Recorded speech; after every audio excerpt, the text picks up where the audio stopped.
The grand return of E3 in 2021 has been, I'll say it's been pretty terrible.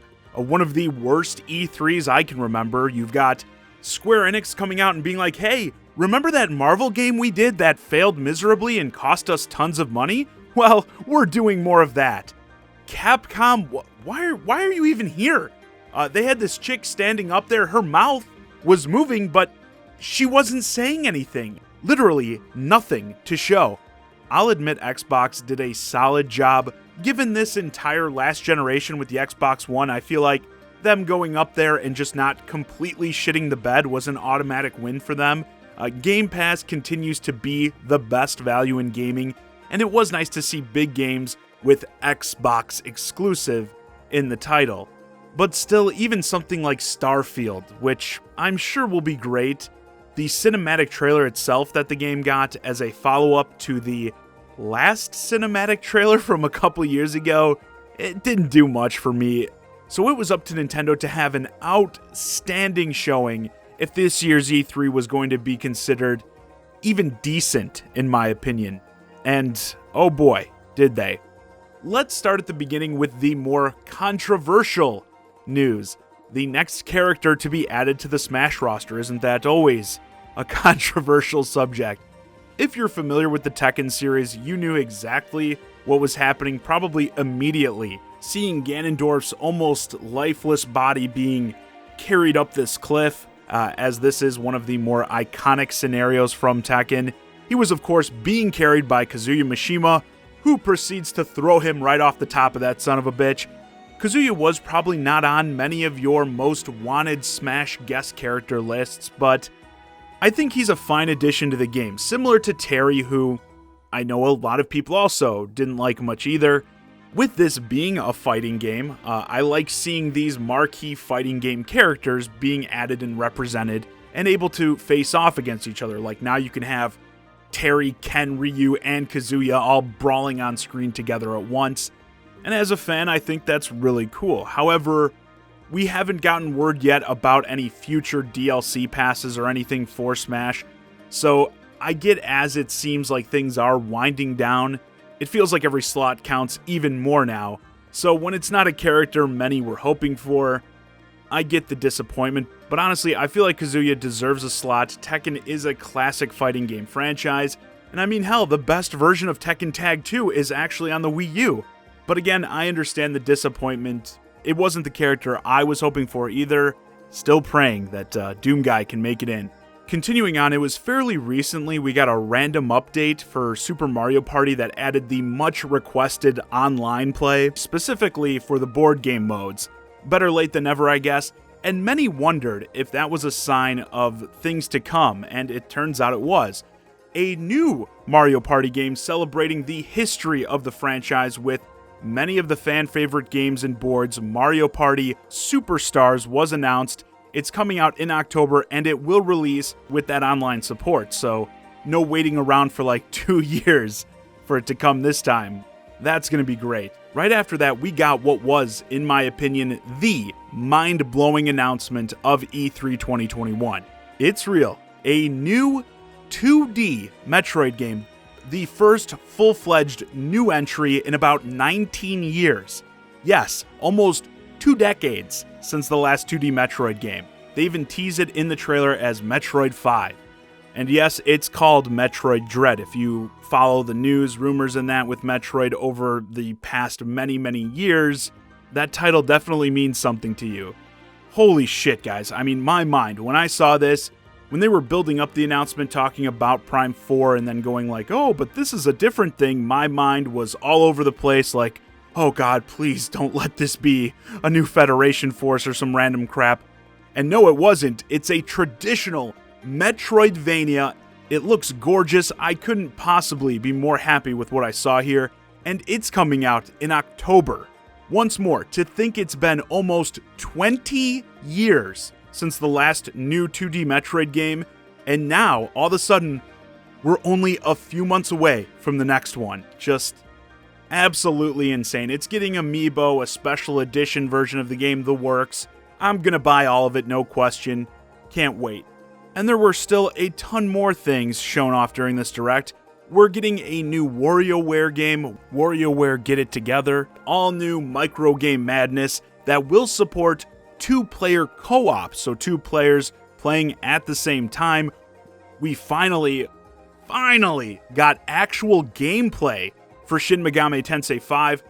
I've been kind of at odds with people about the Shin Megami Tensei 5 news in, recent years with these cinematic trailers again and that dropping, and I don't really care. I want to see gameplay.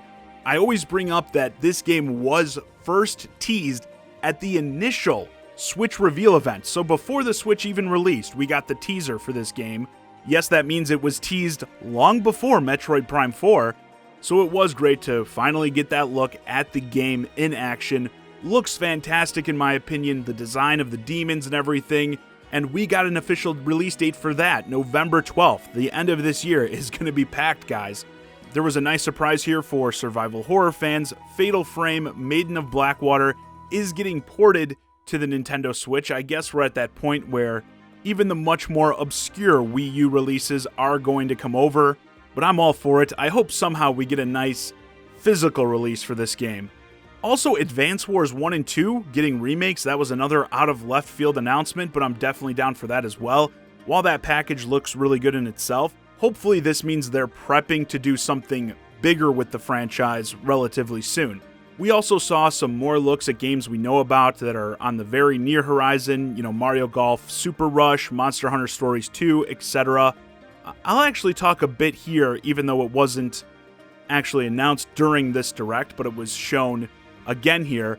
Mario plus Rabbids Spark of Hope, which was revealed, of course, during Ubisoft's conference. I thought the first game was awesome. Never would have expected a Mario XCOM game to even be a thing, let alone a thing I enjoy so much, and it looks like they're going to be blowing things out even more with the sequel. Seems to have sort of a galaxy vibe with these mini planets you travel between. Also, the movement looks like it's going to be a bit freer, 3D style movement over the grid-based stuff we're used to in these types of games, which was a thing in like the overworld sections in that of the first game. Then we got a big Zelda closeout. First, they kind of toyed with our emotions, saying the next thing they're going to show is the last reveal of the day, which was the upcoming DLC for Hyrule Warriors Age of Calamity. Nothing against it, the game, the DLC, anything, but, chat was having a collective meltdown like, no way they're ending the E3 Direct on this. And oh, of course, there was just one more thing. We cut to Aonuma, who talked briefly about Skyward Sword HD, which is releasing next month. Similar to the Mario Anniversary, we're getting a Zelda Game & Watch for Zelda. It comes with the original Zelda 1 and 2 from the NES, as well as the original Link's Awakening from Game Boy, and the Game & Watch title Vermin that will have Link appear as the playable character. I love these little collectible items. Going to definitely pick one up. I just hope it's not too hard to get one. I think the Game & Watch Mario thing over time became easier. Like at first it was another sellout thing, but after a while it wasn't too hard to get one. Then there was the actual final game of this event. The sequel to Breath of the Wild 2, which is still being referred to as the sequel to Breath of the Wild 2. We didn't get a real title for it still, but we did get some sweet gameplay. And I mean, I'll say it, this will probably be the best looking Switch game when it comes out. The look at the game was brief, but it definitely has some Skyward Sword vibes. Seems like there's no coincidence it's being timed with the Skyward Sword HD coming soon and then this coming later. With Aonuma himself saying much of the game will take place in the sky above Hyrule. We got these opening shots of Link falling through the sky. Again, just lots of Skyward Sword vibes. And I'm not trying to say it in a bad way, okay? I know there's a lot of hate out there for Skyward Sword. I'm not saying like that's a bad thing. Once more, what we saw was gorgeous looking. Got some teases from some new tools and abilities here. We see Link like teleport through the bottom of a platform and then pop up on top. And we did get a new tentative release date of 2022. So a bit longer to wait, but I have no doubts that wait is going to be worth it. So yeah, obviously I loved this Nintendo Direct. I think Nintendo really saved E3 this year with it.